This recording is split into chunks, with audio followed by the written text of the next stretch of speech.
আমরা অন্ধ নই। আমরা আসলে চোখ থাকতেও না দেখার ভান করা এক সমাজ।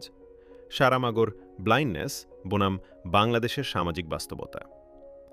নামহীন এক দেশের সড়কপথে গাড়িতে ভ্রমণরত এক ব্যক্তিকে দিয়ে অন্যান্য দিনের মতোই তার দিন শুরু হয়েছিল। সকালবেলা নাস্তা সেরে স্ত্রীর কাছ থেকে বিদায় নিয়ে সে গাড়িতে করে রওনা দিয়েছিল তার কর্মস্থলের দিকে। রাস্তায় এক লাল বাতিতে গাড়ি থামাবার পর হঠাৎই সে আবিষ্কার করল যে সে অন্ধ হয়ে গেছে, কোনো ব্যথা বেদনা আঘাত বা কোনো অসুখ ছাড়াই। তাকে নিয়ে যাওয়া হয় এক ডাক্তারের কাছে, যিনি নিজেও এই আকস্মিক অন্ধত্বের কোনো কারণ উদ্ধার করতে পারেন না। চিন্তিত ডাক্তার তার স্ত্রীর সাথে গল্প করতে করতে যখন রাতের বেলা ঘুমানোর প্রস্তুতি নিচ্ছিলেন, তখন তিনি টের পেলেন যে তিনি নিজেও অন্ধ হয়ে গেছেন। এভাবেই কোনো নির্দিষ্ট কারণ ছাড়াই হাজারে হাজারে মানুষ এই অজানা মহামারীতে আক্রান্ত হয়ে অন্ধ হয়ে যেতে থাকে, এবং অন্ধ ব্যক্তিদের সংস্পর্শে যেই আসছিল ২৪ ঘন্টার মাঝেও সেও অন্ধত্ব বরণ করছিল। ভীত সন্ত্রস্ত সরকার করবার কিছু না পেয়ে অন্ধদেরকে পুরোপুরি কোয়ারেন্টাইন করবার জন্য শহরের প্রান্তে একটা ছোট্ট বাসায় জোরপূর্বক আলাদা করে রাখে। সেখানে নব্য অন্ধদের এক নতুন জীবন শুরু হয়। কম্পাউন্ড থেকে এক পা বাইরে রাখলেই গুলিতে মরণ লেখা। আর হঠাৎ অন্ধ হয়ে যাওয়ায় অন্ধরে চলাফেরার নিয়মকানুন কিছুই জানা নেই তাদের। এর মাঝে এগিয়ে আসে এক নারী, সেই ডাক্তারের স্ত্রী।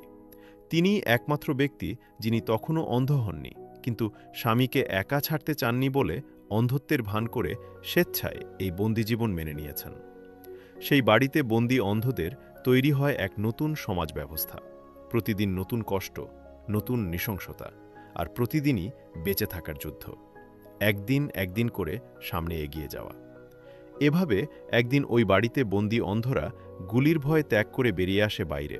লক্ষ্য করে কেউ তাদের দিকে গুলি ছুটছে না, কারণ দেশের সকলেই তখন অন্ধত্বের সেই রহস্যময় ব্যাধির শিকার। অন্ধ দেশের অন্ধ নাগরিকদের শুরু হয় নতুন এক জীবন। এটাই আমাদের দেশ, আমিও তুমি মানুষ, সকলে এরকম অন্ধ। একটি চেনা ব্যবস্থা ভেঙে পড়ার পর যখন নতুন ব্যবস্থা তৈরি হয়, তখন সমাজে এক ধরনের বিশৃঙ্খলা, শূন্যতা বা অস্থিরতা তৈরি হওয়া স্বাভাবিক। আমাদের সমাজেও বর্তমানে আইন শৃঙ্খলা পরিস্থিতি, অর্থনৈতিক চাপ, উচ্চ মূল্যস্ফীতি এবং রাজনৈতিক ক্ষমতার পালাবদলকে কেন্দ্র করে যে টানাপোড়েন চলছে, তা যেন সেই অন্ধ দেশের নাগরিকদের নতুন জীবন সংগ্রামের মতোই এক মহাসংকট প্রতিষ্ঠানের ধস ও শূন্যতা। একটি পুরনো ব্যবস্থা ভেঙে পড়ার পর সমাজে যে নতুন রাজনৈতিক রূপান্তর ও অস্থিরতা, যেমন সাম্প্রতিক নির্বাচন ও সংস্কারের চাপ চলছে, তা যেন সেই অন্ধ দেশের নাগরিকদের নতুন জীবন সংগ্রামেরই প্রতীক। সুবিধাবাদী অন্ধত্ব।